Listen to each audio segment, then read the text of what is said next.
Dobro večer, dobrodošli na prvi program RTS-a. Gledate emisiju Da, možda ne, ja sam Olivera Kovačević. Sa nama u studiju večera su kandidati za predsjednika Srbije. Iako su ubeđeni da će biti izabrani, istraživanje govore da nisu favoriti na ovim izborima. Ono što im se sigurno ne može osporiti je da su svojom pojavom i nastupima skrenuli na sebe pažnju javnosti. Najprije sa nama u studiju pozdravljam glavnog muftiju Islamske zajednice u Srbiji, Muamera Zukorlića, koji je predsjednički kandidat grupe građana. Dobro večer, dobrodošli. Dobro večer, dobro vas našli. Sa nama je predsjednički kandidat Dveri, pravnik je po struci, Vladan Glišić. Dobrodošli. Dobro večer, bolje vas našao. I profesor na Fakultetu bezbednosti, predsjednički kandidat Pokreta radnika i seljaka, Zoran Dragišić. Dobro večer, dobrodošli. Ja možda vam nije bilo pravo u najavi da kažem da istraživanja govore da niste favoriti, ali relativno skoro u javnosti, mislim pre svega na vas, gospodine Glišiću, ili na neočekivanu kandidaturu gospodina Zukorlića, ne znaju ljudi možda dovoljno o vama. Ja bih vas molila na samom početku emisije neke lične ili osnovnu neku kartu kojom se vi ljudski predstavljate, a onda bih prešla na program koji nudite. Gospodine Zukorliću, kako vi sebe predstavljate? Mi svi znamo muftija Zukorlić i svi su vas pitali čovek koji je verski velikodostojnik da se kandiduje za predsjednika Srbije ili da uđe u politiku. Nije uobičajeno. Ali nije ni sporno, kažete. Vi mislite da je sporno? Ja ne mislim da je sporno. Treba li da se predstavim ili da odgovorim da li je sporno? Ne, ja ne mislim. Ne, ste postavili pitanje Postavila da sam li se da se predstavim ili... Pa vidite, mi od Prote Mateje Nenadovića i od popa Vlade Zečevića, koji je bio ministar komunistički, nismo imali sveštenike ili verske velikodostojnike u politici. Priznaćete da nam je iznenađenje. Samo imate Vladiku Porfirija na čelu RRA. RRA nije politička funkcija. Pa nije politička. Vi idete na izbore. Ni predsjednik Srbije nije politička funkcija. Jeste, zato... Ne, to je šef države svih građana. Šef države, tako, ali morate da dođete demokratskim putem izborima. A predsjednik RRA dolazi nedemokratskim putem. Pa ne dolazi izborima. Bez obzira, ali se radi o sekularnoj instituciji, u sekularnoj državi. Jeste, ali je zadovoljeno mesto predstavnika verskih zajednica, da svi, znači nevladin sektor, ovaj sektor, univerzitet, verske zajednice imaju svoje predstavnike. To je suština. Znači nije to isto merilo. Nisam uopće bio protiv, čak sam tada dao svoj glas. Što ste to za Porfir, što niste za Protu Mateju Nenadovića uhvatili? Ne, nije uopšte sporno, nego upravo govorim da nije sporno, ne da jeste sporno. I samo da trebamo nemati dvojne standarde, nego imati jedinstven standard.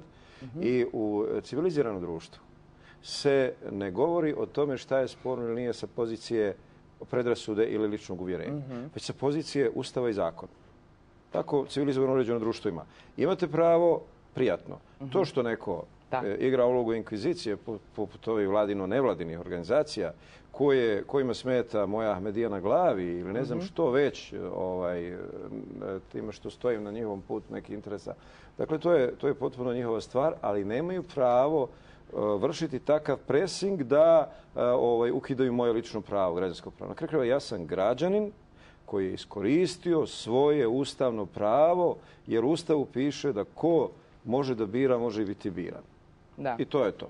A jeste li prekršili neko od tih prava koje propisuju ili vera ili vaše verske organizacije? Jeste li prekršili stavove rijasete Islamske zajednice u Bosni i Hercegovini? To je isto tako besmisleno pitanje. Je li to važno? Znači, ja sam imao proširenu sjednicu Mešihata Islamske zajednice kao najvišeg organa vjerskog i administrativnog u Islamskoj zajednici. Pa sam potom imao zasjedanje isto u prošlom sastavu Sveopćeg sabora Islamske zajednice. Potpuni konsenzus se dobio podršku. I mi nemamo niti jedan glas... Kako ste podršku dobili? Od koga? Za predsjedničku kandidaturu Srbije? Pa onda probajte da me slušate. Znači, od svih članova tog organa dobio sam podršku da imam pravo se kandidirati. Znači, nije čak više od toga. Čak su ocijenili u zaključcima da je to jako korisno za Islamsku zajednicu, pogotovo Islamsku zajednicu u Srbiji koja se nalazi u vrlo teškoj poziciji ugroženog jedinstva i tako dalje, i da je to jedinstvo ugroženo između ostalog iz politike i da je potrebno napraviti jedan iskorak koji bi se taj proces nastavio. Jako je čudno da su sada oni koji nimalo ne drže do Islamske zajednice postali dušebrižnici da li je ova kandidatura... A vi ste govorili o saboru Islamske zajednice u Srbiji. A što se tiče Sabora Islamske zajednice Bosne i Hercegovine? Sabor Islamske zajednice Pošto i oni očekuju, oni su rekli da će Sabor Islamske se zajednice u Bosni i izjasniti. Hercegovini, kao i Rijast Islamske zajednice u Bosni i Hercegovini, funkcioniraju isključivo nakon stavova organa Islamske zajednice u Srbiji. Jer Islamska zajednica u Srbiji u skladu sa Ustavom autonomna jedinica s cjelovitom islamskim sjedištem u Sarajevu. Prema tome, tu nema više ništa sporno. Ništa sporno. Reći će vam da ste mogli doći u odelu večeras, da ne morate iza te verske funkcije, tako da kažem. Pa građani će reći, u redu, bucite odelu i budite Muamer Zukorlić. Ko ima pravo da sugeriše meni da ja, kako ću se ja oblačiti? Zar to nije atak na moj personality? To nije odelo. To je moje odijelo. Dakle, to je ponovno opet... Je li to odelo ili uniforma?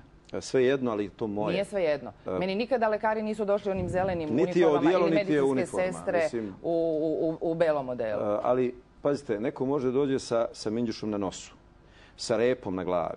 Znači, to je potpuno moja stvar. Govorim sada sa tačke gledišta zakona i moga prava. I ti koji se zalažu za individualne slobode, nek to dožive kao moju individualnu slobodu. Ali reći će da se bojite da skinete pre izbora, rekli ste kad budem predsjednik onda ću da skinem. Rekli ste da se bojite, da ne verujete? Naprotiv, jako bi mi bilo neautentično, jer me javno zna. Ovako kakvog me zna. Jako bilo neautentično da ja sad kažem i prosto bi pokazao neku svoju nedosljednost i pokušaj da sada prevarim glasače. Ja nisam to taj ja muftija, nego sam ja sad ovako malo prepakovan. Ja to ne radim, svi znaju da ja... A vama se sviđa imidž koji imate u Srbiji, u Bosni i Hercegovini, u regionu? Sviđa vam se imidž? Kakav je to imidž? Pa vaš, kako vas ljudi doživljavaju, verovatno. Kako me doživljavaju? Pa ja mogu da vam kažem šta ja znam, ali verovatno i vi imate neku informaciju povratno o tome kako vas ljudi doživljavaju. Pa ja imam svakako, ali ako mislite na ono kako su me predstavili Tadić i Ljajić u medijima, meni se to svako ne sviđa. Pa ne, ja mislim recimo u Bosni i Hercegovini televizija Sarajevo kako vas predstavlja. Koja televizija Sarajevo? Pa ne znam, različite emisije imaju. Krovna televizija, federalna televizija. Samo je ona gora od propagandistički neki ovdje u službi u Beogradu. Uvijek ima neko gori. Ima. A televizija Novi Pazar? I ona je još gora. Ljajićeva televizija. A je li ona gora od ove druge? Pa ne, tu su negdje. Ali je to režimska Ljajićeva televizija kao što je i to izvesna režimska matina. A TV Jedinstvo je u redu? U redu su sve one koje nisu režimske. Sve one koje nisu sredstvo političko. One koje su vaše su u redu, je li to? Po čemu je televizija Jedinstvo? Ne znam, pitam. Ne pitate, nego optužujete. Ja pitam one koje televizije koje su vaše. Koje su vaše televizije? Nije ni jedna. Valjda je Javni servis Srbije i vaša televizija. Valjda je ovo vaša televizija. Nakon što dobijem priliku sa pozicije šefa države da pomognem RTS-u da stvarno bude javni servis, onda će biti potpuno i moja televizija. Je li tako? Onda ćete pozvati da plaćaju pretplatu kao što ste zvali da ne plaćaju. I pozvat ću sve građane da plaćaju. Tako je. Bravo. A sad ću ipak dati gospodine Glišiću, ali morat ću da vas vratim na ličnu kartu vašu. Kako želite da se predstavite lično građanima Srbije? Ajde, gospodine Glišićevi. Pa ja sam jedan od ljudi iz Dveri koji vode Dveri i to je prilično obeležilo mene. Ljudi koji su formirali Dveri su ljudi koji su 90. godina se borili protiv Miloševićevog režima kroz studentske pokrete. Zatim smo od 2000. na ovom shvatili da ono što je došlo posle toga ne liči ni na šta i da je to čak u mnogim segmentima i gore. Šta ne liči ni na šta? Da je mnogo gore nego što smo imali u vreme Miloševićevog režima. Ovo je sad gore, ja? Da, da su u mnogim segmentima Srbi kao narod obespravljeni, da su građani Srbije i u ekonomskom i socijalnom smislu potpuno poniženi. I onda smo preduzeli razne akcije i kao nevladina organizacija, što je bilo vrlo zanimljivo. Moram nekako se osvrnem na ovo što je malo pre bilo tema vezano za gospodina Zukorlića. Kao neko ko je dosta dugo radio u nevladinom sektoru, mogu s njim da podelim mišljenje da postoji jedan totalitarni deo nevladinog sektora koji je spreman da interveniše na svakoga ko se uključuje u političku borbu mimo onoga što oni očekuju da je pravilo. Totalitarni deo nevladinog, vi ste pripadali to netotalitarnom. Da, pripadali smo onome koji se borio za ljudska prava i naravno sa jakim naglaskom na socijalna prava i na socijalna prava onih ugroženih grupa stanovništva vezana za pre svega oni koji su na udaru jedne kulture smrti koja uništava ceo naš narod i zbog čega smo mi došli u situaciju da već 10 godina imamo... Šta je to kultura smrti? Pa to je sve ovo što je suprotno od kulture života, od kulture rađanja, od kulture podrške natalitetu i mi imamo sad jedan popis... Vi se na poslanicu patrijarha upozivate? Ne, mislim da, to su sve stvari koje su vrednostni sistem. Međutim, mi imamo popis koji pokazuje da 400.000 ljudi u Srbiji ima manje nego pre 10 godina. To je najveći poraz ovog režima i ovog sistema. Sad, ali nešto drugo što sam hteo kažem i kao pravnik jeste vezano za kandidovanje... Muftija ima 6 dece, je li tako? 7. 7, izvinite. Vi? Ja nemam dece zato što sam jedan od onih koji su u situaciji da trpe posljedice i NATO bombardovanja i svega ostalog. Ali hteo sam još nešto da kažem vezano za ovo što se tiče kandidovanja gospodina. Ja sam htjela prvo da se predstavite, ali u redu. Ne, bitno je zato što postoji termin klerikalizma. I pravna civilizacija zna šta je klerikalizam. Znači, kada je vladika Porfirije bio u RRA, on je tu predstavnik civilnog sektora, na isti način na koji bi muftija mogao da bude. Ali kada muftija ide na poziciju predsjednika države, koji sutra može da postane komandant oružanih snaga, onda on ima i pored toga što ima duhovnu pojavu, on ima i silu za sprovođenje pa i te svoje duhovne misije. To je inače civilizacija pravna u Evropi odavno napustila i mi nemamo nijedan slučaj da je jedan verski poglavar se kandidovao za bilo koju državnu funkciju, sem ovaj sada slučaj. Imate li Makarius, arhijepiskopa? Nije se Makarius kandidovao, on je bio vođa pokreta za oslobođenje Kipra od britanske vladavine. Nije on izašao da se kandiduje. Jeste posle, zato što se iznedrio u jednom pokretu da su se svi borili. Sa sve svojim obilježjima arhijepiskopa. I samo je sad pitanje da li recimo, on i danas Tom Prota Mate Nenadović onomad. Pitanje je da li je živ, ali je to nešto što je danas. To je praksa. Koja je razlika između danas i prije 20 godina? Ne, velika razlika, zato što danas imate... To nije bilo 20, bilo 60. 40, 50, 60. Mnogo velika. Tada je bilo i komunizma i totalitarizma raznih vrsta, tako da vaše kandidovanje vrlo podsjeća ono od čega je Evropa otišla, pokušavajući da odvoji sekularno i duhovno. I mi mislimo da je duhovna uloga na kojoj vagi vi to mjerite? Na kojoj vagi vi ste optužili ove iz tog totalitarnog nevladnog sektora, a sada koristite potpuno isti parametar. Znači, sada vi se od nečega plašite, gdje to može otići. Znači, to je veliki problem kad jedan narod, jedna kultura dozvoli da se na osnovu procjena dijele prava. Ne, nisu to procjene. To je situacija da ćete vi sutra imati izvršnu vojnu vlast. U čemu je problem? Pa veliki je problem. Ako me izbacuje većina građana, znači da mi vjeruju. Zašto vi sad hoćete da obstruirate volju većine građana? Pa naravno da će da ima. Imali vrlo zanimljivu situaciju da je većina građana prošli put glasala za potpuno drugu vladu, a dobila nešto drugo. Mene ne bi iznenadilo da ste vi početak pripreme našeg naroda da sutra nekoga u vašoj uniformi vide na čelu predsjednika države. A ja to ne bi volio i većina Srba u Srbiji to ne bi volio. Ako ne bude većina, neće biti. Nisam siguran, jer mi nemamo potpuno pravi demokratski sistem, mi imamo potpuno iskrivljen demokratski sistem. Jer da se većina slušala na prošlim izborima, ova vlada ne bi vladala 4 godine. A vladala je. Ne zaboravite su neki sa potpuno drugim idejama dobili glasove, a onda otišli u vlast koja nije bila. Ali nikada nije demokratija. Demokratija upravo jeste to. Upravo jeste ta kvaka neidealnog u tome. Ali molim vas, dozvolite, gospodin Dragišiću, žela sam da se vi predstavite. Kako se vi predstavljate građanima Srbije? Neobično je to što ste ekspert za bezbednost, što ste nam uvek gostovali u emisijama kao stručnjak za probleme bezbednosti, vojni analitičar i tako dalje, a vi danas nastupate ispred pokreta radnika i seljaka. Pa evo, ja ne znam šta je neobično da se ja kao jedini stručan od svih kandidata koji su se javili kandidujem da budem predsjednik Republike, da podsjetim da predsjednik Republike ima jedina stvarna izvršna ovlašćenja u oblasti sistema nacionalne bezbednosti. Dakle, predsjedavanje Savjetom za nacionalnu bezbednost i vrhovno komandovanje oružanim snagama. Mislim da će se moji sagovornici večerašnji složiti da ja ipak kao profesor bezbednosti znam malo više o tome. Dakle, šta je tu neobično? Druga stvar, ako ste me pitali da se predstavim, ja ne bežim, pošto ja u ovoj kampanji uvek govorim šta ću raditi kao predsjednik Republike, a ne kao predsjednik vlade, ne kao predsjednik Vrhovnog suda, ne kao duhovni vođa. Ja uvek govorim šta ću raditi kao predsjednik Republike.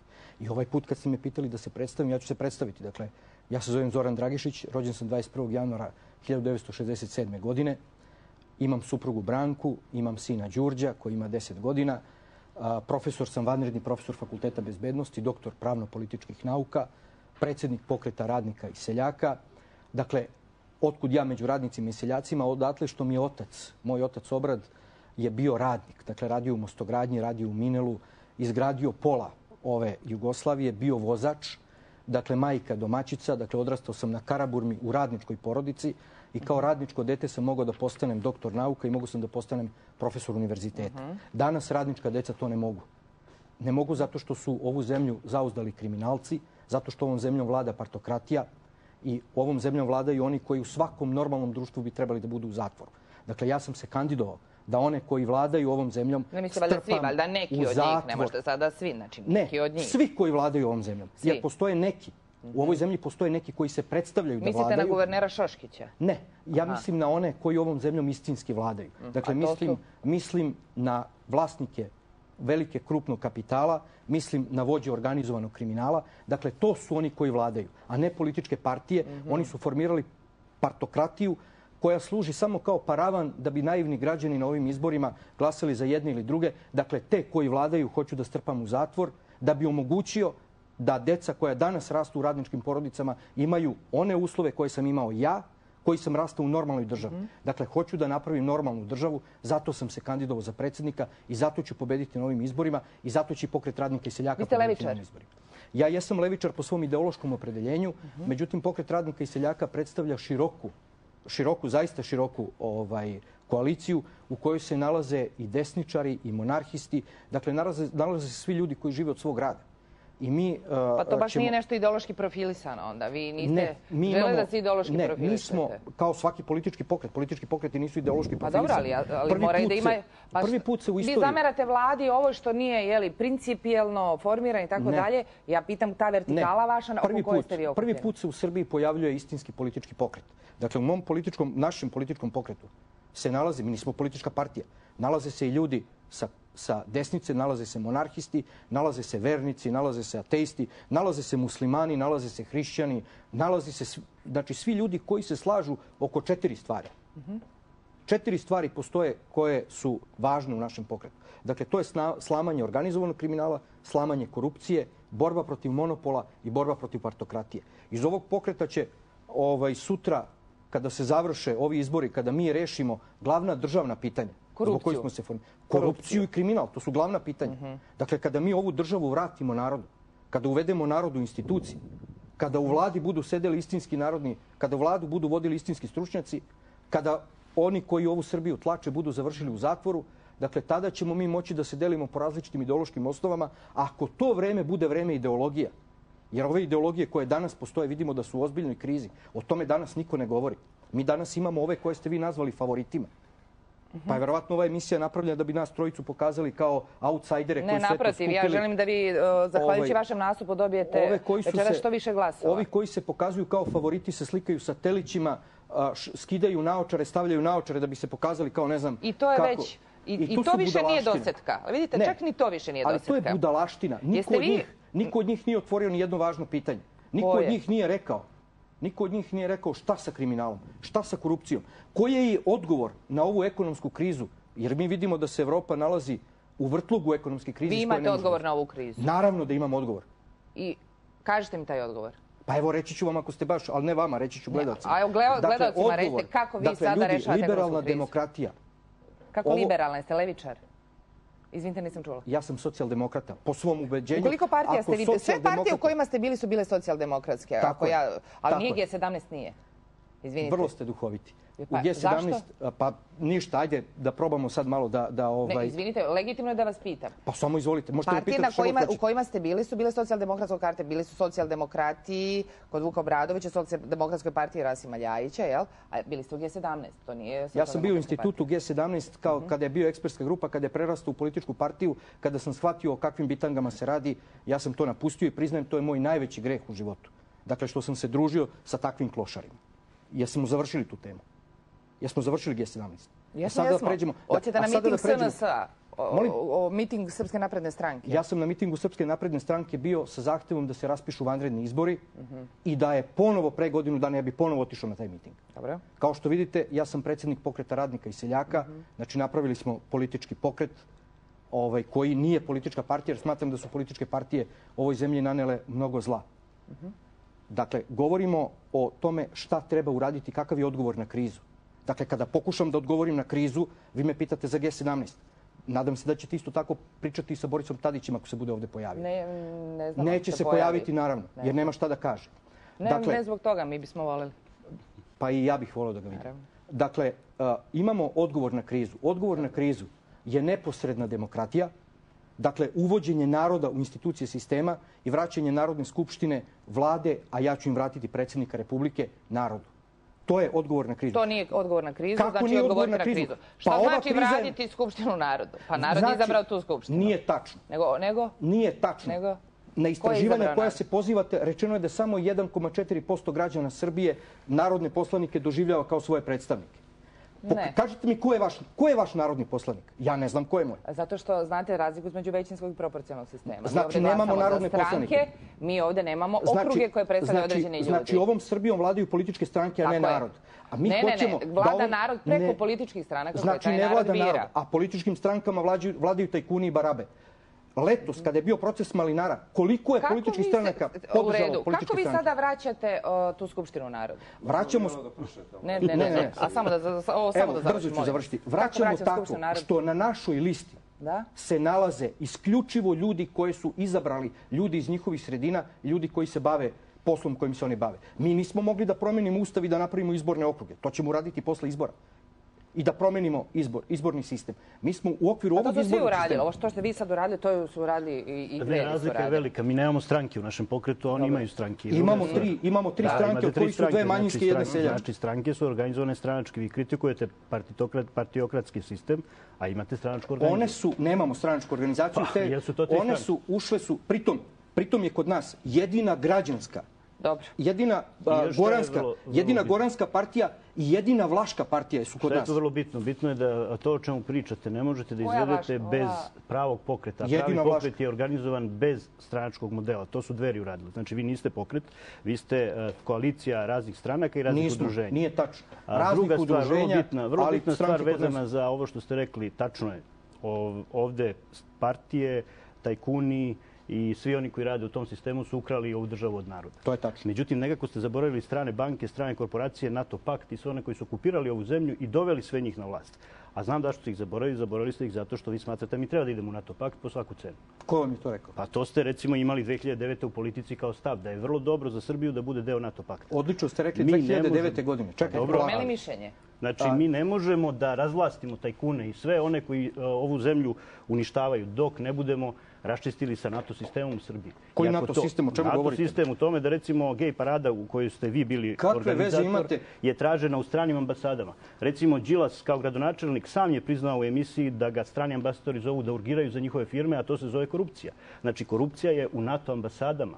A vi to nećete da kažete. Dobro, pa i mi verovatno zovemo razne ambasade, ljude ne bili doveli neke... Problem je što neko ima silu koju može primeni nad ovim narodom, a sedi u NATO ambasadi. Znači, ne može pokret radnika i seljaka se bori za radnike i seljake, a da ih vraća u fabrike koje su ti NATO eksperti srušili. Znači, morate da kažete ko je glavni krivac, a to ne govorite. Dok to ne kažete, ja ne mogu da verujem da ste vi levičar i ne mogu da verujem da se borite za prava radnika i seljaka. Dakle, pre nego što počnete da pričate... A vi dobijate izbore. Pre nego što počnete da pričate o NATO, treba da se obavestite šta je to NATO. Dakle, ne postoje NATO ambasade. 1999. godine su nas obavestili. Ne zna se šta kaže, znači pričate bez veze i pričate NATO. Jeste li za ulazak Srbije u NATO? Nisam. A niste? Od kada? Ne, od kada to, pa je polako, ako me pustite, objasnit ću vam. Pa ne moramo sada sve da puštamo, kažete. Promenili ste mišljenje. Zbog čega ste promenili? Zbog radnika i seljaka kad ste vidjeli fabrike koje su izbombardovane, verovatno. Nije tačno. Ja nisam promenio mišljenje što se tiče apsolutno NATO-a 2009. godine. Ja sam govorio, mi smo prvi na Međunarodnom institutu za bezbednost otvorili ozbiljnu diskusiju o NATO-u. Ja sam rekao, ako pustimo da Albanija pre nas uđe u NATO, mi ćemo tu šansu izgubiti. I to se desilo. Albanija je ušla pre nas u NATO. Albanija kao jedini, da kažem, istinski advokat kosovske nezavisnosti. Ako bismo mi sada podneli aplikaciju za NATO, nas bi Albanija u tom smislu blokirala jer bi tražila prethodno priznavanje Kosova da bismo išli u NATO. Ako bismo to uradili... Ne treba, gospodine Dragišiću, hvala vam to. Ne, pa izvinite, gospodin Glišić me proziva, priča o stvarima o kojima ništa ne zna. Kao i cijela Srbija što ne zna da NATO pakt je zločinačka organizacija. To vi pričate paušalno i bez veze, ne znate o čemu govorite. Gledajte, ljudi umiru još uvijek. Uzmite, pročitajte malo, pa onda pričajte. Mislim, nemojte govoriti koji je... Gospodine Zukorliću, dobro, hvala. Gospodine Zukorliću, ova sedmica što ste dobili večeras kao redni broj i 7 vaših tačaka koje ste iznali za preporod Srbije ili za najbolji život Srbije. Potpuni preporod države i društva. Je li tako? Da. To je. Pa evo, mislim, dovoljno je... Ajde nas ubedite večeras da glasamo za vas. Dovoljno je, evo, slušati ovo do sada što je rečeno, koliko Srbija ima problem sa onako tim nekim sitnim driblanjem. Znači, o tehnikama koje imaju neke adute za i protiv, ali koje nipošto ne zadiru u suštinu. Dakle, moje polazište za ovu kandidaturu je upravo bilo čisto moralno-duhovne prirode. Da ne mogu promatrati da propada i društvo i država, a da koncept koji imam ne učinim, ne ponudim. Ja da vam kažem, ta priča uobičajena, ja vjerujem da ću da pobijedim i tako dalje. Ja ne isključujem takvu mogućnost. Dajte nam koncept. Dajte nam naravno koncept, da hoće, evo brzo ću. Ne isključujem, ali moram da odgovorim jer se probajte malo da budete ozbiljni ovim klasifikacijama ko je u šansi, ko nije u šansi i tako dalje. Pa dobro, to smo rekli u uvodu i pozvali smo se na istraživanja. Mi smo ravnopravni kandidati i u prilici da to kažemo. Sve ostalo neko odluče birači. Dakle, moj program nosi naslov Zajednička riječ. I glasi: o ljudi, dođite da se oko zajedničke riječi okupimo, da u jednoga Boga vjerujemo, da moralne vrijednosti obnovimo, da čovjeku dostojanstvo podignemo, da porodicu sačuvamo, da se sa komšijama izmirimo, da i prema istoku i prema zapadu vrata otvorimo i da blagostanje za sve obezbijedimo. Ako nisam nešto zaboravio.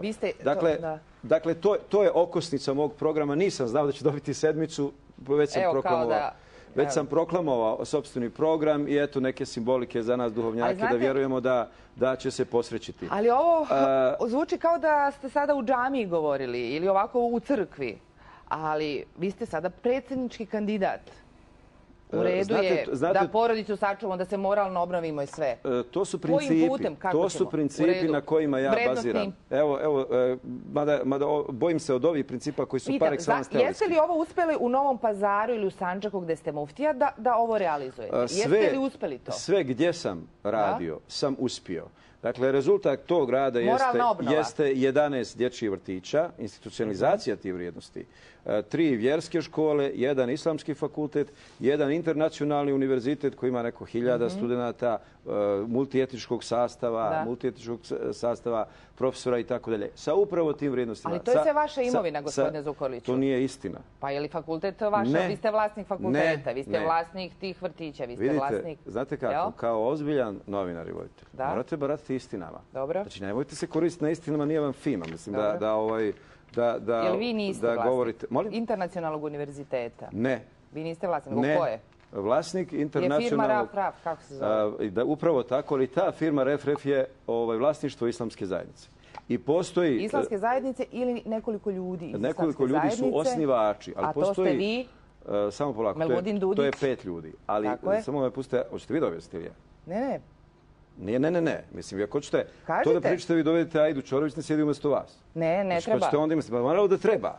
Ne treba, bila je dovoljno. Ako vas oni servisiraju sa tim, onda nemojte vi sjediti tu. Vi nama recite šta je tačno toga. Nije vam korektno, novinarski vam nije korektno. Vi se hvalite kako imate internacionalni univerzitet. Vaše pravo je da postavite pitanje, a da ne prejudicirate odgovor. To je vaše pravo i vaš profesionalni odnos. Ostalo vam je neprofesionalno, tendenciozno i onda ste instrumentalizirani. Ne. Kažite mi meni, je li REF, kako se zove firma, u privatnom vlasništvu? Ne. Njeni osnivači su ti ljudi. Postoji zadužbinska povelja i u slučaju te firme kao osnivača i u slučaju univerziteta. Prema tome, opet me odvlačite. Vas uopšte ne zanima program za koga me prozivate. Već vas zanimaju pikanterije. Nisu pikanterije. To su klasične pikanterije, obzirom da je to jedan puta čuveno. Mi se upoznajemo sa ljudima. Mi želimo da znamo ko će zaista da nas predstavlja. I želimo da prosuđujemo na osnovu onoga što su radili, što rade, na kojim će način raditi sa nama, da kažem. Ali tu imate dvije varijante. Vi se hvalite kako 1500 studenata srpskih uči na tim vašim fakultetima. To je činjenica. Ajde mi sada recite kako će studenti da ostave toliko univerziteta, a da dođu sa sve muftijom, na univerzitet koji je sa sve muftijom osnovan i koncipiran i tako dalje. Ali ovdje je problem. Evo i vi ste upali u istu zamku. Da prosto se ne dozvoljava da se vrijednosti prepoznaju. Nego hajmo jednostavno praviti na preferiranju svega što je negativno, istinito ili neistinito. Ali svega što je moglo implicirati negativnost. I zato što, znači, jedan koncept multietnički koji se pokazuje jako uspješnim, jedna obrazovna ustanova, umjesto se kaže, čekajte, pa kako je to moguće? Kako je moguće da univerzitet koji je sjedište u Novom Pazaru, ima odeljenje u Beogradu, Pančevu, Nišu, Subotici? A zašto se zove internacionalni? Pa upravo zato što... Mislite internacionalno Subotica, Beograd... Ne, ovdje se radi o orijentaciji koncepcijskoj, jer je znanje u principu internacionalno. A zašto nema akreditaciju fakultet? Akreditaciju univerzitet još nije okončao iz razloga... Još nije, a koliko godina postoji? Ne, upravo u tome jeste problem. Ali, znate šta, ja ću i vama i svojim sagovornicima. Pustite i pričate koliko hoćete. Ali probajte da budete pristojni da, recimo, mi dozvolite 2 rečenice, 3 u nizu da završim. Znači, nismo na nemojte me pominjati, ja sam pitala samo zašto. Zašto nema akreditaciju, vama se ne sviđa to pitanje i sada pokušavate... Potpuno mi se sviđa, ali ja ću krenuti samo jednu rečenicu. Zato što je pitanje obrazovanje, važna stvar u Srbiji. Ja ću krenuti jednu rečenicu o akreditaciji, vi ćete nešto reći da kažete. Znači, vas uopšte ne zanima šta ću ja da kažem. Vi imate neki zadatak, ne znam čiji, da prosto dekoncepcijate. Pa upravo, evo vidite, bravo. Hoćemo zato što je to predsjednički kandidat. Odlično, ne, nije predsjednički kandidat. Pa vi ste rekli kako ćete da Skupštinu vratite narodu, to smo razumeli. To je posao Pokreta radnika i seljaka, niste me pitali šta ću da radim kao predsjednik. Pitali ste me za NATO, pitali ste me za G17. Ja ću zapravo ste pomenuli predsjednik mora da ima odnos prema svojoj funkciji, to pitajte muftiju, pitajte nas, nemojte ovdje da pokušavate da pravite od nas 3 outsidera koje ćete ovdje da pričate to kako niko osim Borisa Tadića, nema šansu da pobedi na izborima. Nemate potrebe, imate mikrofon, čuju vas. Postavite sva nezgodna pitanja, neću se buniti. Ne, ali mislim, ajde da pričamo o predsjedničkim izborima, ne da pričamo o akreditaciji univerziteta. Problem nezgodno pitanje. Samo mi dajte kad postavite bilo kakvo pitanje. Samo mi dajte minutu i po vremena da odgovorim na to. Znači, obstrukcija akreditacije internacionalnog univerziteta je zapravo dokaz kršenja prava i političkog funkcioniranja akreditacione komisije, koja funkcionira po tome što je neko nazove iz kabineta predsjednika i kaže ne dajte mufti, on je sada politički problematičan, on nije pristao da bude naš servis politički i onda ne dajte njegovom univerzitetu. Jer nismo uspjeli da ga ugasimo kroz konkurenciju, ovu, onu i tako dalje. I tako je bilo od svih vlada, od Zorana Đinđića na ovo, svaka vlada, jel? Šta? Tako je bilo i za vreme prethodne vlade, i Živkovićeve, i Koštuničine. Nije bilo tako. Ne, Živković je donio konačnu dozvolu. To je bilo, od Koštunice je počelo, nastavilo se sa Borisom Tadićem. I to je nešto što je klasični primjer obstrukcije svake pozitivne inicijative. Zbog predrasuda politički, zbog predrasuda ovih... Vi govorite, ali da završimo oko fakulteta, neću da se odubljem. Osnovana je islamska zajednica. U Srbiji postoje samo državni i privatni fakulteti.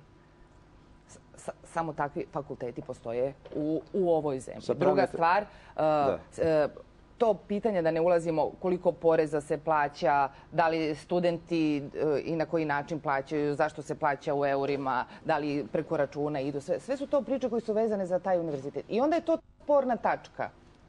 To je ta onda sporna tačka koja na neki način vas slika... Znate šta, kad vi imate, recimo, monopol u medijima koji je drastičniji nego vrijeme Miloševića, onda je jako pristupačno gospodinu Tadiću, njegovim kuririma poput Rasima Ljajića praviti takvu sliku. A dati meni priliku jednom u 3 godine da nešto kažem na ovom servisu. Znači, onda vi imate to. Znači, prosto se tamo navalja svih neistina i vi kažete to je problematično. A nije problematično što nastaje državni univerzitet koji se akreditira za 3 sedmice, bez adekvatnog broja profesora, bez ikakvih stvarnih kapaciteta. Nije dobro, vidite kako je dobro sam. Čekajte, vama je odmah... Koji državni fakultet? Pa državni fakultet u Novom Pazaru, koji funkcionira kad se osnovao 3 godine pod istim imenom, znači pravni nonsens u svijetu, pravnik ste. Znači, pod istim imenom se formira univerzitet koji treba da skreće pažnju sa već postojećeg univerziteta. Znači, sve moguće spletke da bi se to zaustavilo, uključujući i te prosto podvale i neistine koje radi ta grupica servisera Borisa Tadića. I vi kažete, to je problem. To naravno nije problem, jer vidite da je to išta tačno. Taj univerzitet bi izgubio kredibilitet kod nastavnika, kod studenta i njihovi roditelji. Moram vas prekinuti zbog reklama, ću vam dati da nastavite ovdje. Samo da pogledamo EPP.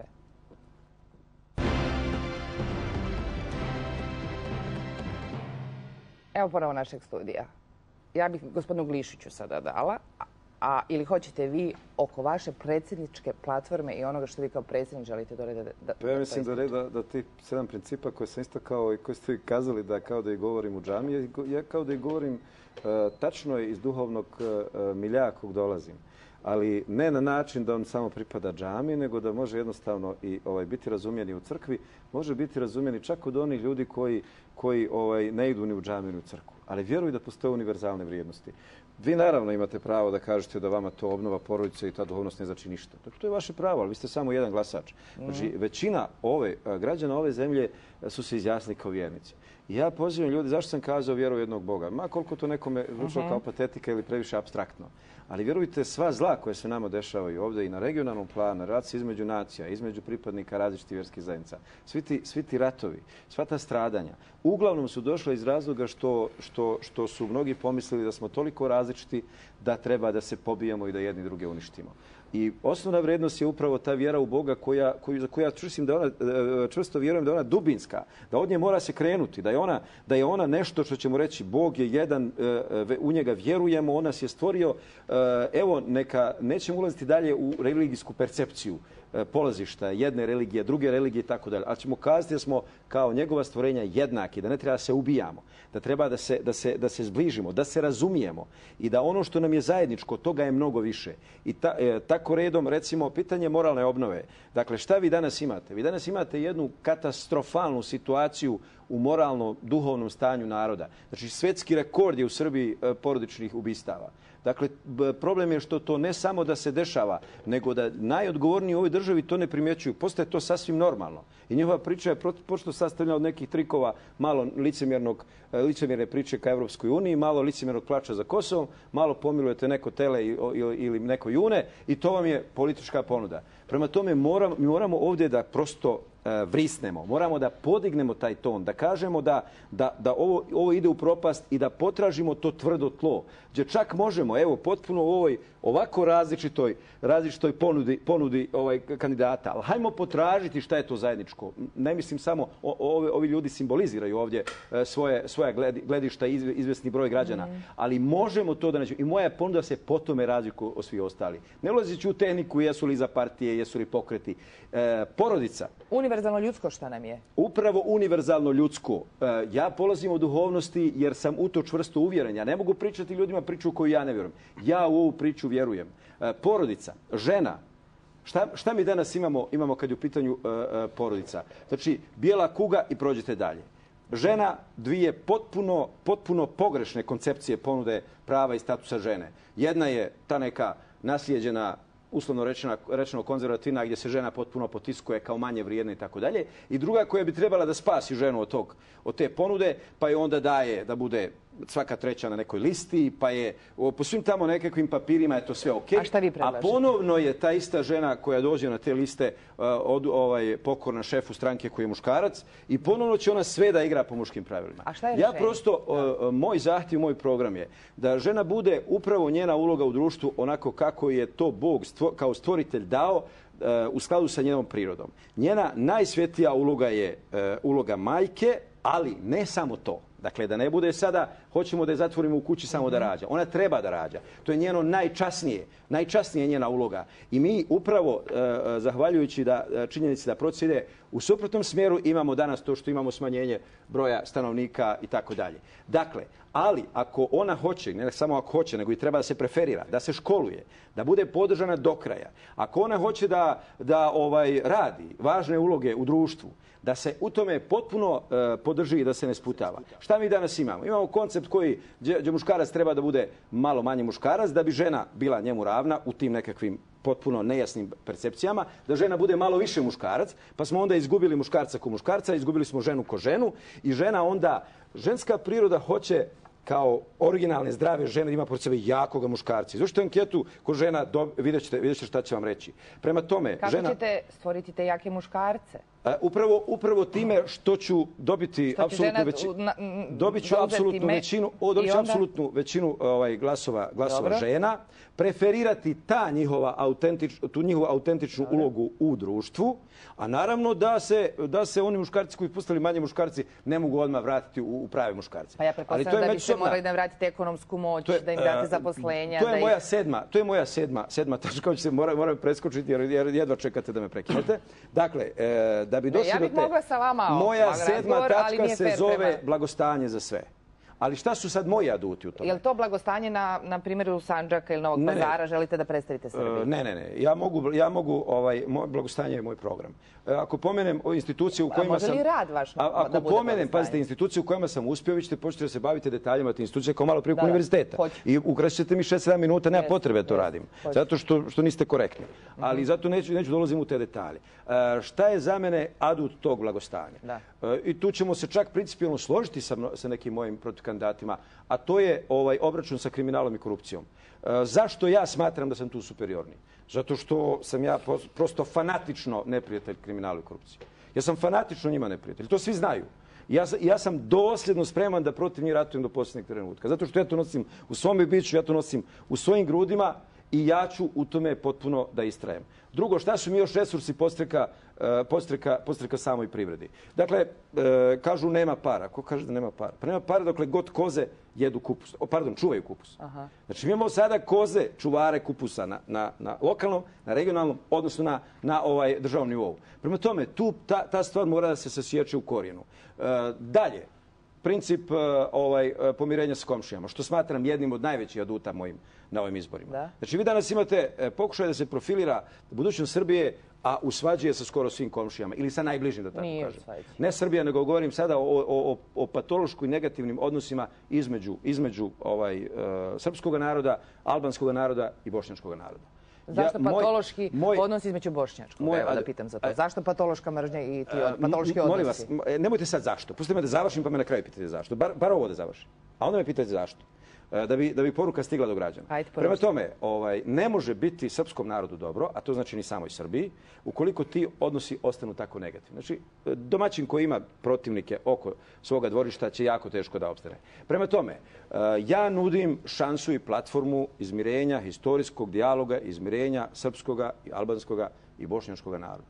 To korijenito mijenja status i Srbije, odnosno srpskog naroda i dovodi do jedne nove potpuno klime, potpuno jednog novog ambijenta koji otvara jednu sigurnost i stabilnost koja je osnovna. Vidite, meni se sad sve to sviđa što ste vi rekli, što nebitno da li se meni sviđa, ali sad bi trebalo da uđem u detalj pa kažem, a kako ćete vi to da uradite? Evo, sad ću vam reći. Onoga trenutka, ako Srbija mene izabere, znači imate samim tim činom potpunu relaksaciju odnosa. Zašto? Zato što kapacitet Srbije da izabere nekoga ko je muftija, sa svim onim što to znači i sa svom tom simbolikom, neko ko je različit kulturološki od većine Srbije.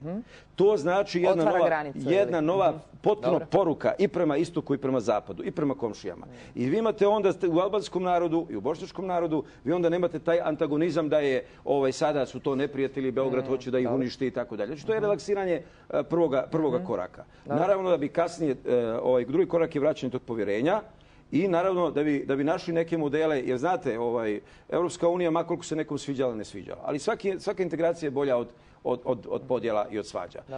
Mi imamo princip ratova njemačkog i francuskog naroda.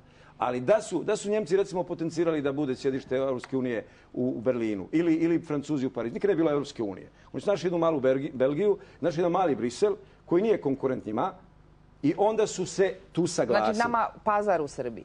Da, to je upravo Pazar u Srbiji koji se naslanja i na Kosovo, i na Crnu Goru, i na ostale, i onda taj jedan dijalog krenuti dugoročno i onda svakako rane historijske se ne mogu tako liječiti. Ali mi moramo imati hrabrosti da ih delegiramo i naravno da se za njih borimo. Pa da, zato što vi ste zbog toga verovatno i osnovali ovaj institut za proučavanje genocida, samo ste ga osnovali pre 2 godine.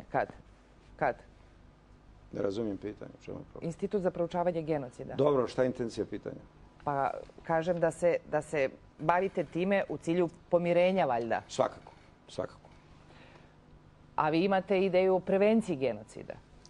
Pa da, recimo mi bi predložili da se prevencija genocida nad srpskim narodom spreči između ostalog, pošto se desio 3 puta u 20. veku, pored primjene modela koji su Jevreji primenili. Koji je prvi put?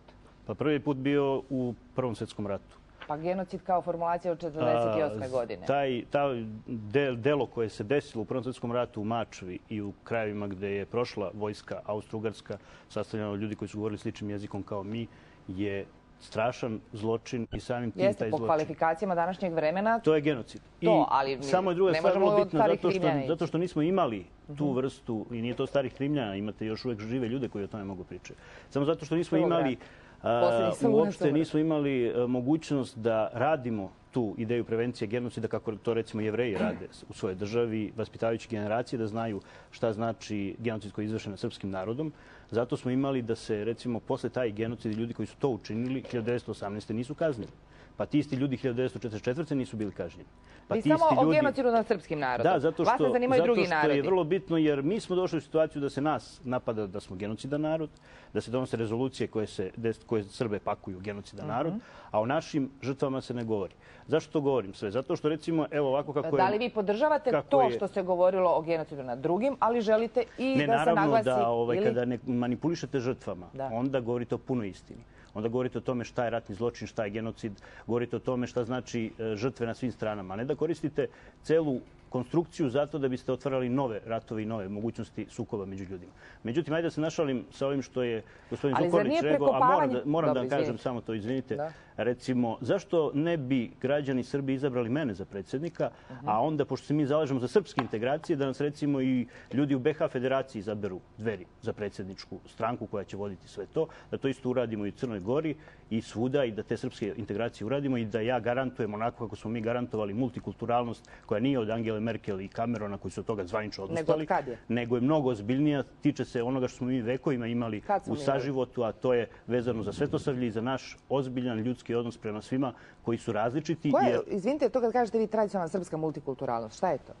To je svetosavlje. Ja mislim o svetosavlju. Jer to je način na koji su mogli... Ne, nije samo vera. Znam da nije samo vera. To je jedan koncept u kome vi drugoga i drugačije... Kažete vi mene, o kojoj Srbiji vi govorite? O kontinuitetu Srbije od srednjeg veka na ovamo, pa sve kroz sve one... Da, ali to nije kraj. Ajmo modernoj državi. Moderna država je isto građana na mogućnosti... Da, multikulturalnost koja je dovela do toga da danas Srbija je jedina zemlja u okruženju koja ima toliku šarenolikost i vera i nacija, a ono što sad moramo da kažemo... Znači, to je moderna multikulturalnost, a vi ovdje govorite o tradicionalnoj. Ne, ta multikulturalnost koja nije vezana za političku korektnu evropsku multikulturalnost je nešto što je vezano za naše ozbiljne tradicije. Koja ozbiljna tradicija? Ja vas pitam o modernoj Srbiji. Da. Ja vas pitam o modernoj Srbiji, o državi od Berlinskog kongresa od kad je nastala. Nije nastala od Berlinskog kongresa. Dobro, kada je priznata kao nezavisna država. A taj Sretenjski ustav je vezan za pozivanje na nemanjinske tradicije. Ja govorim kada je međunarodno priznata. Znači, kada je međunarodno priznata, jer da je tako, onda bi Kosovo prema vašim kriterijima danas bilo država kada je proglasilo svoj ustav. Da mora biti međunarodno priznata prema novim standardima. Međunarodno priznata je isto u jedno vreme bila... Ja hoću namjerno vas ovo pitam zato što navodim multikulturalnost srpska tada u toj Srbiji takvoj ili Srbiji posle Berlinskog kongresa nije bilo drugih. Malta ne do Srba. Kako nije bilo? Sandžak je bio odvojen. Sandžak nije bio sastavni deo Srbije. Vojvodina je bila gore. Ne, kako nije bilo? Kako nije bilo? Pa vi imate čitave kulture ljudi iz zapadne Evrope koji su tu živjeli. Imate Janjevce koji su živjeli kao Hrvati, rimokatolici. Imate čitave razne kulture koje su živjeli. Pa oni su tu bili sve do trenutka kad su šiptarski teroristi ih oterali u Hrvatsku. Ali ono što sam hteo da kažem jeste vezano za nešto sasvim drugo. A vezano je za to da recimo država Srbija koja se stalno spočitava da je nekorektna prema nacionalnim manjinama, u ovom trenutku i prema nacionalnim manjinama i prema verskim zajednicama ima najliberalniji zakon u okruženju. Znači, kakav je status... Ali kakav je status Srba u BiH Federaciji? Kakav je status Srba u Crnoj Gori? Kakav je status u Hrvatskoj? A da ne govorimo o Kosovu i Metohiji. Isto tako, ja ne znam šta mi ima se mirimo da pravimo istorijski dogovor sa Kosovom koji je deo Srbije. Rekao sam sa albanskim narodom. Sa albanskim narodom je drugo. Ja sam o narodom govorio, uopće nisam govorio o... Vi verovatno imate plan za Kosovo. Vrlo jednostavan. Plan za Kosovo je vrlo jednostavan. Znači, to je deo srpske teritorije privremeno okupiran. Taj deo srpske teritorije treba se vrati pod ustavno-pravni poredak Srbije. Mi treba da osnažimo Srbiju u svakom smislu, pa i u smislu multikulturalnosti, jer za nas su muslimani, naše komšije sa kojima smo živjeli vekovima, jeste tačno da smo često žestoko i ratovali. A zašto muslimani vjersku kategoriju, a sebe kao nacionalnu? Da. Zašto koriste to? Pa znate šta, ajte da ne ulazimo. Ne, ako to otvorimo, onda ćemo... Nećemo da otvaramo, nego nemojte nekom vjerskom kategorijom iz pristojnosti... Pa ne, ali sad je do 50 i neke to tako bilo definisano. Ali sve jedno, ali sad nije. Ovo nema veze s imate obzir u komunikaciji. A sad ću vas pitati zašto ima veze. Dozvolite, gospodine Glišić, sad ću pitati zašto ima veze. Vi sutra kao predsjednik Srbije, na koji način ćete se odnositi prema tužbi za genocid koji je Hrvatska podnela prema Srbiji kontra tužbi koju je Srbija podnela prema Hrvatskoj? kakve veze ima predsjednik Srbije sa Kakav tužbom? će biti vaš stav? Aman bre, kakve, neću ja da budem, ja se ne kandidujem za Borisa Tadića. Ja se kandidujem za predsjednika Srbije. Da budete vrhovni komandant, da komandujete vojskom. Ja se kandidujem, hoćete me pustiti da završim. Ja se kandidujem za predsjednika Srbije onako kako piše Ustav. Da. Ja se kandidujem da vršim ustavna i zakonska ovlašćenja onako kako su data Ustavom i zakonom. A ne za Borisa Tadića da imam mišljenje o svemu, da budem ne može, ja vas pitam svega. samo za ono što je važno od državnog interesa. Neću da vam odgovaram na to pitanje, jer to nije pitanje koje se tiče predsjednika Republike. Ja sam, kad sam se kandidovao za predsjednika Republike, ozbiljno shvatio funkciju na koju se kandidujem. Kažite mi, koje su 3 pitanja koja su važna za predsjednika Republike koje ćete vi odraditi? Koje su ta 3 pitanja kojima mora biti predsjednik Republike? A zašto 3 pitanja? Evo 4 pitanja. Može, izvolite 4. Mislim, opet kažem, ovo je samo emisija u koju ste vi nas trojicu doveli da biste OEBS-u prikazali da imate vreme koje ste dali svim predsjedničkim kandidatima sa idejom da od nas trojice pravite ovde budale. Dakle, ovo je slika izbora u Srbiji, slika demokratije. Ja mislim da smo razgovarali. Ja ne znam da li vi. Sad ulazite sa takvim pitanjima, znači koja su 3? Zašto 3? Hoću da odgovorim na 5. Izvolite. Hoću 2. O, može. Pa mislim, kakav je... Zato što postoji 50 pitanja, a ne bih vam 50 pitanja vreme. Postoje ustavne nadležnosti predsjednika Republike koje su potpuno jasne. Dobro, izvolite, šta ćete vi da uradite? Evo, daću vam ovako sada vreme, pa vi izgovorite sve što mislite da je važno. Što biste vi meni davali vreme? Pa zato što ste došli u emisiju. Pa ne, ali mislim, šta je sad, čemu je svrha ove emisije? Dakle, da pokažete kako osim Borisa Tadića i Tome Nikolića nema drugih kandidata za predsjednika Srbije. Ne, naprotiv, ja sam dovela baš vas ovdje. Ne, pa pustite tu priču. Gospodine Dragišiću, ali sada se obraćam se građanima, možete u kameru da gledate, obratite, a ne vama. Dakle, kao predsjednik Republike Srbije, predsjednik Republike Srbije ima samo 2 izvršna ovlašćenja. To je, dakle, predsjedavanje Savetom za nacionalnu bezbednost i vrhovno komandovanje oružanim snagama. Ona 4 stuba o kojima sam rekao da ću ih polomiti, sva 4 stuba srpske nesreće, dakle, ja ću kao predsjednik Vrhovnog saveta odbrane iskoristit ću svoje pravo zakonodavne inicijative da se promeni zakon kojim se reguliše nadležnost i sastav Saveta za nacionalnu bezbednost, jer imajući u vidu da su državni organi ozbiljno nagriženi kriminalom i korupcijom, dakle, upotrebit ću to pravo da promenim sastav i nadležnosti Saveta za nacionalnu bezbednost i kada Pokret radnika i seljaka bude imao većinu u vladi, iskoristiti priliku da i ministri koji čine to telo zajedno donesemo jednu zajedničku strategiju za borbu protiv organizovanog kriminala i od tog tela napravit ću pesnicu koja će zgnječiti organizovani kriminal. Rekao sam, i to ponavljam još jednom, kao vrhovni komandant oružanih snaga neću se libiti da upotrebim i vojsku. To ste već rekli na početku emisije. Neću se libiti da upotrebim ni vojsku da bi slobio organizovani kriminal. Gde? Na Kosovu i Metohiji, mislim. Tamo ima isto organizovanog kriminala. Na Kosovu i Metohiji. Zato što ste na početku emisije rekli te 2 teze, gospodine Dragišiću. Vi sad ponavljate dalje, a insistirate da iznesete vaš predsjednički stav. Ima li, pored toga što ćete zgnječiti, da li organizovani kriminal na Kosovu i Metohiji zgnječit ćete tom pesnicom, bilo srpski, bilo albanski? Pa što ne pitate Borisa Tadića? Pa ne pitam njega, nego pitam vas, vi se kandidujete. Pitaću Borisa Tadića kad dođe. Hoćete li zgnječiti tom pesnicom kriminal među Albancima i među Srbima na Kosovu i Metohiji? Zato što je taj organizovani kriminal predstavlja jednu jedinstvenu celinu. Kako ćete ući dole? Kao predsjednik Srbije? Kako su vam to pitanje? Mislim, što se ne spremite malo za emisiju? Pa nemojte, molim vas, znači ako nemate o čemu da kažete, mogu ja da preskočim dalje. Znači, možete sada govoriti. Kako je to pitanje da li ćete ući? Kako ćete da uđete? Kako je to pitanje da li ću ući na Kosovu i Metohiju? Pitanje je kao vrhovni komandant sa tom vojskom koju želite da upotrebite. Kako ćete da uđete na Kosovu i Metohiju? Ko je pominjao ulazak na Kosovu i Metohiju? To su vam neki trikovi, verovatno, iz DS-a. Pitala sam, hoćete li Kosovu i Metohiji suzbiti taj organizovani kriminal? Ajde, probajte pred ogledalom da sebi postavite to pitanje još jednom. Dobro. Gospodine Glišiću. Ne, nije dobro. Pa ne mogu vas više pitati, gospodine Dragišiću. Zovete me u emisiju da me pitate glupa pitanja. Kažite, imate li još neko pitanje? Zovete me u emisiju da me pitate glupa pitanja. Glupa su pitanja. Pitanja su izuzetno glupa. Zato što predsjednik Republike, on je dužan da predstavlja ovu zemlju u inostranstvu. Također, dužan je da svoje građane obaveštava o svim važnim dilemama ovog društva. Jedna od tih dilema je upravo tužba ova koju sam spomenuo. Ako vi nemate stav o tome, u redu je. Da li predsjednik države treba da ima stav oko toga? Stav oko toga, ako me pitate da li ću upotrebiti vojsku na Kosovu i Metohiji, pa naravno da neću pokušati da uđem na Kosovu i Metohiju vojskom, jer to može da predstavlja ulaz u novi rat. A policiju? O čemu vi pričate? Pa insistirate da sedite u Savetu za bezbednost. Savet za nacionalnu bezbednost, tako se zovete. I vi ćete zakonodavno da promenite Jedino ako budete imali većinu u Skupštini. Vi možete biti predsjednik, ali da vaša partija ne bude. Da se inatite sa sagovornicima. Pa ne, ali zato što je istina da vi neće staviti. Toga ima pravo svako odgovoriti. Cela ideja ove emisije da se pokaže kako nema drugih predsjedničkih kandidata. Ajde, molim vas, recite još neki vaš plan kao predsjednik kandidata. Ja sam sve svoje planove već rekao. Pa šta je bitnije od toga? Neko je vas nasikirao prije emisije, nešto niste... Nije, nego slušam, želim još nešto, gospodin Dragišić, da kaže osim ovoga za nacionalnu bezbednost. Izvolite, molim vas. A nema drugih nadležnosti predsjednika Republike.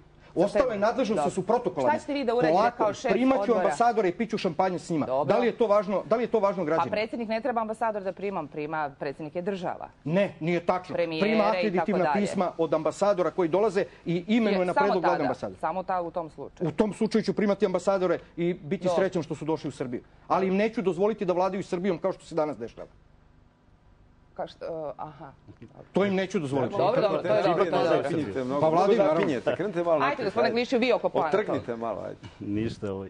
Oko tog plana za Kosovo ili vi kao predsjednik kandidat, šta vam je najvažnije da uradite? Tačno je sve ovo što je gospodin Dragišić rekao. Tačno je da strani ambasadori upravljaju Srbijom i tačno je da se vojska koristi, ali vi ste vrlo lepo primetili da se vojska ne koristi u policijskim merama, nego da se odbrani država.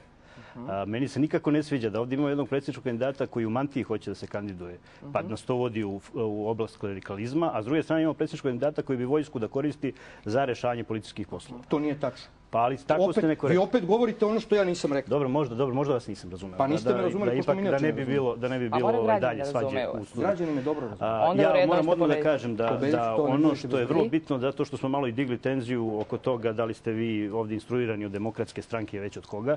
Evo, Dveri se odmah ovdje deklarišu pred svima. Mi pozivamo sve opozicione stranke i prijatelje koji imaju problem sa Demokratskom strankom da se kao i mi obavežu. Da neće posle izbora praviti koaliciju ni sa jednom strankom režima. To je najbolji način. Da ne bi mi sad koji su sad u režimu. Tako da ne bi mi dolazili u situaciju, optužujemo novinare da li su za Demokratsku stranku i nisu. Najbolje da mi kažemo svi sad ovdje da mi ni sa jednom strankom sadašnjeg režima nećemo praviti koaliciju. Vi nećete ući u koaliciju sa Demokratskom strankom, sa socijalističkom partijom, sa URS-om, LDP-om i LDP je tu sigurno. Nije LDP stranka režima, ali dobro. Tako da to je bitno da kažemo da bi rekli još jednu drugu stvar. Znači, moja predsjednička kandidatura je kandidatura čovjeka koji je došao u situaciju da je u iznuđenoj situaciji došao da preuzme tu borbu, da bi omogućili sve ono što Dveri kao pokret žele da preobraze u srpskom društvu. Tema ovih izbora nije ekonomija. Tema je socijalna pravda i socijalni patriotizam. A on se ne ostvaruje tako što ćete vi reći lepe želje iz 10 Božjih zapovesti ili tako što ćete pretiti da ćete nekom pesnicom nekoga razbiti. Vrlo je jednostavno. Mi imamo samo 4 mere sa kojima ćemo doći u situaciju da ne pričamo o novim radnim mestima, o Europskoj uniji i investicijama iz Europske unije, nego da pričamo o tome kako ljudima da vratimo stara radna mesta koja im je neko opljačkao. Prosto je. Prva mera je preispitivanje imovine i porekla imovine svih političara i tajkuna od 1989. na ovamo. Druga mera je preispitivanje spornih privatizacija i utvrđivanje kojih je tako privatizovao i krivično materijalna odgovornost onih koji su privatizovali, ali i onih iz Agencije za privatizaciju koji su to omogućili. Treća mera je ono što recimo predsjednik Mađarske Orban pokušao, pa zato što u Europskoj uniji nije mogu da izvede, a to je radikalno i dodatno oporezivanje stranih banaka i korporacija. I četvrta mera je, koja će nas dovesti u situaciju da mi ne možemo više da se približavamo Europskoj uniji, to je zaštita domaće proizvodnje i privrede, što znači vraćanje carina i vancarinske zaštite za našu robu. Tim merama mi vršimo preraspodelu bogatstva koje je ogromno i mnogi su se obogatili na račun ovog naroda. Vraćamo u budžet, iz budžeta podstičemo malu proizvodnju, to je srednja i mala preduzeća kao porodične modele preduzeća, a velike državne sisteme i resurse koji su bitni za ovaj narod zadržavamo u državnim rukama, jer ih ne dozvoljavamo da domaći tajkuni i strane korporacije to preuzimaju. Znači, to je model. I kad nas pitaju o tome šta znači da li smo mi mnogo srpski, da li smo svetosrpski, jesmo. Ali u ovom trenutku ovo je model borbe za sve građane Srbije, bez obzira kojoj veri i naciji pripadaju, da sprečimo dalju pljačku tih ljudi. I eto, to su vrlo konkretne. To šta znači na ovom putu tih su svi govorili?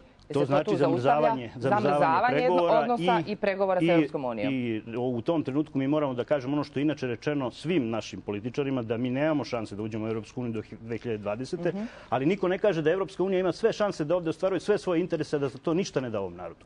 Onda, gospodo, izvolite da mi napravimo našu kuću koja će zaštititi naš narod i da se tu dogovorimo kako da ekonomski preživimo teška vremena koja dolaze ne samo nama, nego i Europskoj uniji i svima ostalima. Možete nam onda objasniti zbog čega građani da glasaju za vas, a ne recimo za Vojislava Koštunicu, ili za DSS da glasaju, zašto za vas glasaju, a ne za DSS? To su stavovi koje je Demokratska stranka Srbije iznela. Jesu stavovi po pitanju odnosa prema Europskoj uniji i po pitanju Kosova i Metohije. I po pitanju privatizacije. Po pitanju tajkuna nisam siguran. Da li su spremni da stave sve svoje političare na rengen koji bi mi stavili. Po pitanju socijalnog modela za koji se mi zalažemo, a to je porodični model društva koji podrazumeva da mi nikada u Srbiji nećemo dozvoliti gej paradu, Demokratska stranka Srbije se izmakla i nije stala u borbi sa nama. Vi to ne dozvoljavate? Mi to nećemo dozvoliti. Ne zato što smo protiv, što smo za diskriminaciju ljudi sa homoseksualnim opredeljenjem i za to nismo, jer mislimo da to je privatna stvar i treba kao u pristojnom društvu da ostane u privatnosti, a ne u javnom prostoru, već zato što znamo da je to prvi korak, posle toga ide zakon o pravima deteta, da dete može sa 10 godina da unajmi advokata da bi tužilo roditelje, ide razbijanje porodice i dolazimo u situaciju da će neko otimati ljudima decu zato što ih na tradicionalan način vaspitavaju. I u tom smislu, to je model za koji se mi zalažemo, gde Demokratska stranka Srbije uopšte nije imala razumevanje, jer ona još uvek živi u idejama 19. i 20. veka, ne shvata da je vreme 21. veka vreme novih socijalnih odnosa. I da se u naizgled malim stvarima krije priča za borbu za kvalitet života. Znači, nije svejedno da li se borite samo za državne i ustavne kategorije, morate se boriti za svakog čoveka u njegovom privatnom prostoru, u smislu njegove porodice, radnog mesta, preduzeća. Kakav je vaš stav? Nije tema politike, ljudi, nemojmo privatni život ubaciti. Kako ste organizovali gej paradu pod uticajem stranih ambasadora? Ko je organizovao gej paradu? Jeste radili analizu? Ja sam radio bezbednostnu procenu za gej paradu. Jeste to radili za pare ili zato što verujete u to? Radio sam za novac, naravno, kao profesionalac. Ja se plašim što vi radite kao profesionalac neke stvari koje su nama nedopustive. Ama bre, što je vama nedopustivo, mene baš briga. Ja mislim i gospodin Zukorlić. Ama ljudi, ja sam radio procenu bezbednosti za tu gej paradu. Što se tiče gej parade, mislim, to nije predsjedničko pitanje. Ali nije predsjedničko pitanje, pa da ne pričamo o tome i da batalimo tu priču o porodici, da ne guramo porodicu u politički prostor. Može, izvolite vi. Izvolite vi vaš program. Pa evo, ja bi ono što je, pretpostavljam, jedan od mojih najjačih aduta, pored ovog pomirenja u regiji, znači princip i prema istoku i prema zapadu. Dakle, po meni treba nastaviti eurointegracije, ali ne na ovaj način kako to ide. A treba ih nastaviti, da, ali ne na ovaj način da mi čekamo stalno da oni nama tamo nešto zadaju, pa nas prisile, pa nas natjeraju i tako dalje. Već ovdje treba prosto, Srbija je na zapadu, ali treba imati jake veze sa istokom. Znači, to je moj koncept odnosa prema Europskoj uniji, ali zato treba isto tako ove reforme duhovno, moralne i društvene sprovesti kako bi onda i Srbija imala korist od Europske unije, a ne samo obrnuto. Međutim, moj adut je svakako muslimanski svijet, dakle, sasvim logično. Dakle, sada je Srbija u najtežoj poziciji odnosa sa arapskim zemljama.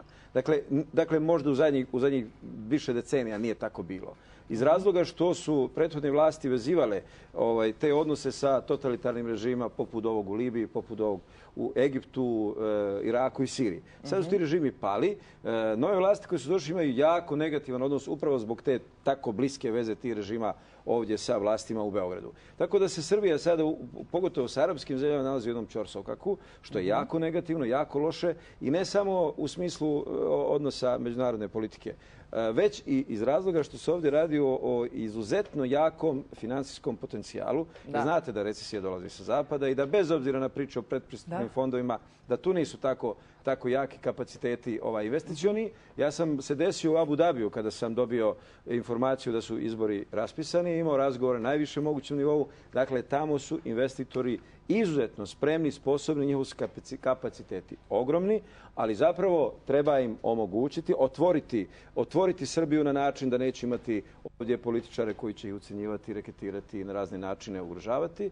I s druge strane da imaju iole normalne administrativne uslove da ne moraju čekati neki papirić po nekoliko sedmica ili mjeseci.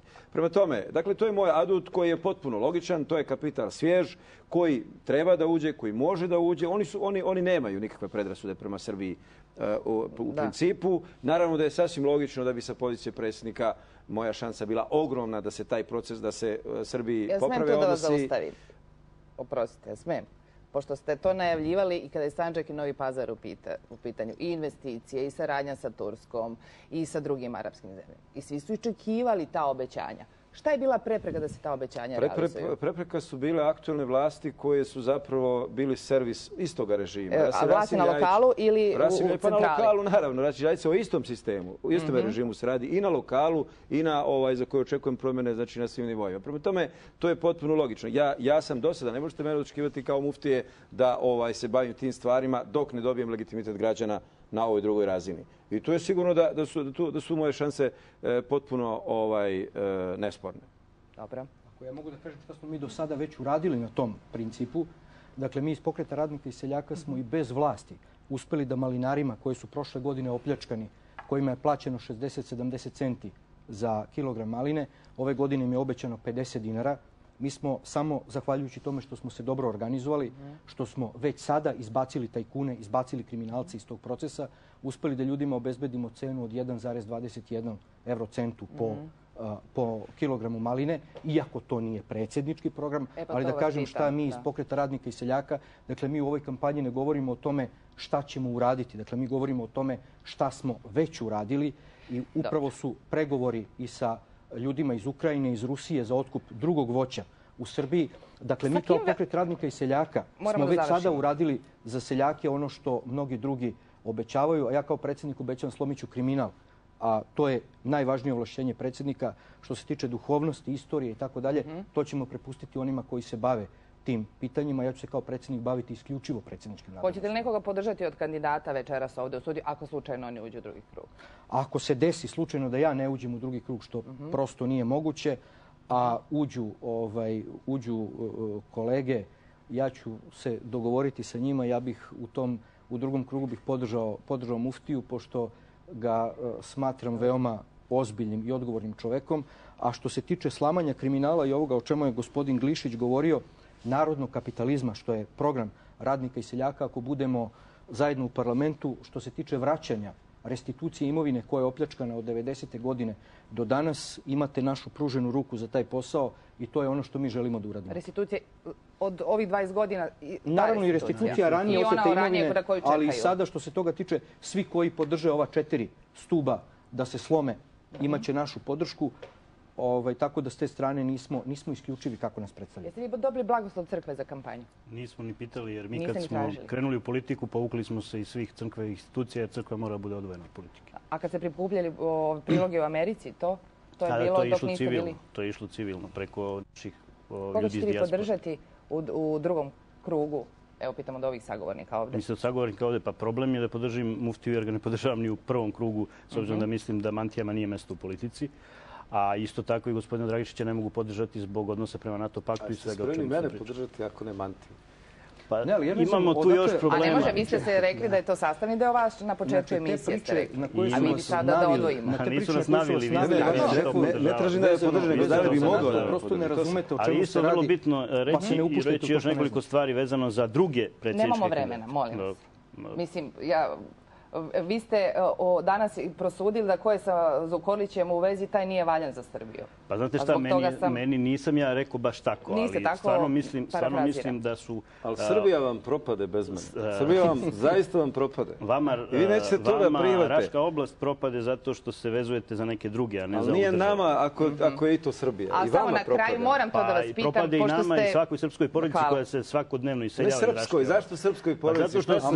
Imamo i Mađare i Vlade. Ljudi, ostavite Srbima, niko ne govori. Daću vam i samo, znači to vas pitam za pošto ste Srpska nacionalna partija. Zašto se vi zovete Dver? Ne Dver, nego Dveri. To je staroslovenski naziv za vrata. Vrata otvaraju put ka boljoj budućnosti. A što Dveri? Dvjeri. Pa čemu Dvjeri? Što kapija, turcizam. Zašto nisu vrata dobra? Zašto nije srpska reč? Dveri su integralna reč koja povezuje sve Slovene. Nije samo srpska. A znači vi onda niste srpski, vi ste sve slovenski pokret. Mi smo za integracije, sve integracije koje daju humano lice svetu, a ne za integracije koje nas pretvaraju u robove. Znači vi ste sve slovenski ili sve pravoslavni? I sve slovenski, i sve pravoslavni, i sve građanski u Srbiji. Znači mi nismo samo isključivo. Gospodine Zukorliću, suština samo kraj, nema vremena. Moga poziva upravo zaključno. Dakle, jeste da nakon što sam dokazao koliko se dosljedno znam boriti za svoj narod, za svoj kraj i tako dalje, hoću da pokažem da sva moja duhovnost i moralnost ima kapaciteta da se borim i za građane. Nemojte, hvala, nisam završio. Ne može gotova emisija. Samo misao, pa toliko sam bio fini da slušam preduge. Ali samo završi misao. Dakle, da imamo kapaciteta i zato pozivam, neovisno o izbornom rezultatu, pozivam sve snage da tražimo što nam je zajedničko, a ono različito imamo ga. Ajmo ga jedno vrijeme skloniti na stranu, pa kad sve ovo iscrpimo, da onda, eto, u nekom vremenu i to dobro. Onda, evo, moram i ja, ne mogu da odelim. Znači, zar niste prvo da ste prvo, pošto ste kandidat i za Rejsa, za izbor Rejsa u Sarajevu, kandidat za predsjednika u Srbiji, šta da se desi da budete izabrani na obe funkcije, koje biste se odrekli? Bože moj, od ta dva dobra me nemojte odvajati. Oba. To je klerikalizam. Vidite. Hvala veliko, ja vam želim puno uspeha u izborima i nadam se vidimo se posle toga. Hvala vama na gledanju, vidimo se ponovo idućeg petka u ovo vreme. Prijatno. Hvala vam.